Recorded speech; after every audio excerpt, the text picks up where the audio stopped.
Hello ভাই বোনেরা, আমার 318 জন সাবস্ক্রাইবার সকলকে অন্তর থেকে ধন্যবাদ জানিয়ে সুখী নিরে দুপুরের খাওয়া দাওয়া ভিডিওটি শুরু করছি ফটাফট। আজকে ডাল হয়েছে, আলু ভাজা হয়েছে, আর মাংস হয়েছে, মুরগির মাংস।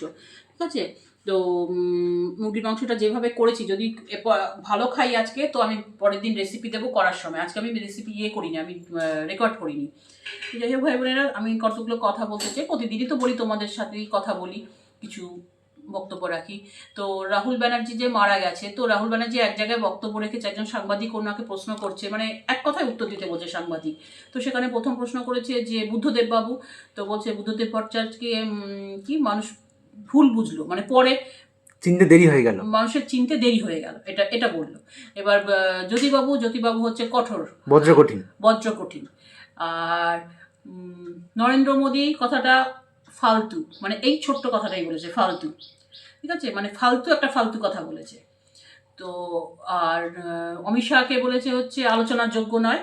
আর আমাদের রাজপুত্র অভিষেক বাবুর কথা শুনে তো চেয়ার ছেড়েই উঠে গেছেন। ঠিক আছে, তো একজন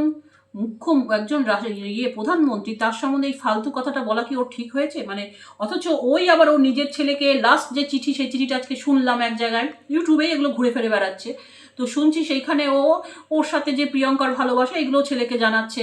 তার মধ্যে এই কথাটাও আছে যে মানুষকে সম্মান করতে শিখবে, যে তোমাকে চা দিচ্ছে এনে, তা বলে সেই মানুষটাকে অসম্মান করবে না। আমরা সেটে যখন বসি, সেই মানুষটাকে কিন্তু অসম্মান করি না, কারণ সেই মানুষটা আমার বাবার বয়স কি আমার থেকে বড় কি ছোট, যাই হোক। তাহলে আজকে ও কি করে, ও যে নিজের ছেলেকে যে উপদেশটা দিচ্ছে, নিজে কিন্তু রাখতে পারলো না। প্রধানমন্ত্রী যে নাকি আজকে ভারতবর্ষটাকে চালাচ্ছে, তাকে বলছে ফালতু। আজকে বলো তো ভাই বোনেরা, একটা তুমি জিনিস ভাবো, আশেপাশের রাষ্ট্রগুলোতে সব জায়গায় পেট্রোল ডিজেল এগুলো সব হচ্ছে, কম ঘাটতি হচ্ছে। কোথায় ভারতবর্ষে এটা হচ্ছে প্রবলেম? কতটুকু হচ্ছে, কতটুকু আমরা টের পাচ্ছি? যে একটা ওখানে ওই ফাঁড়িতে যে যুদ্ধ হচ্ছে, খাড়ি না কি বলে, গালফের যে ওখানে যে যুদ্ধ হচ্ছে, তো আমরা কতটুকু টের পাচ্ছি?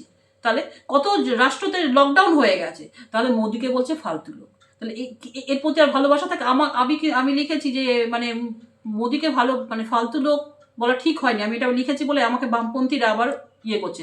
আমিও বলেছি এমন কোনো বামপন্থীর ডায়লগ আমি শুনবো না, যারা নাকি 4 চাকা গাড়ি চড়ে বেড়াবে, দামি দামি গাড়ি বাড়ি নিয়ে ঘুরে বেড়াবে, আর গরিবদের কথা বলবে মুখে, ওইসব নকল বামপন্থীর কথা আমি শুনতে চাই না। যারা মন্দিরে কোরআন পড়বে, আর যারা শুয়োরের মাংস না খেয়ে গরুর মাংস খেয়ে সেকুলার করবে, সেসব বামপন্থীর কথা আমিও শুনতে চাই না। যাই হোক, আজকের ভিডিওটা এইটুকু, আরও পরে কথা বলতে ইচ্ছা করে। রাখছি, সাবস্ক্রাইব করে পাশে থেকেও, কথা ভালো লাগছে। জয় শ্রীরাম।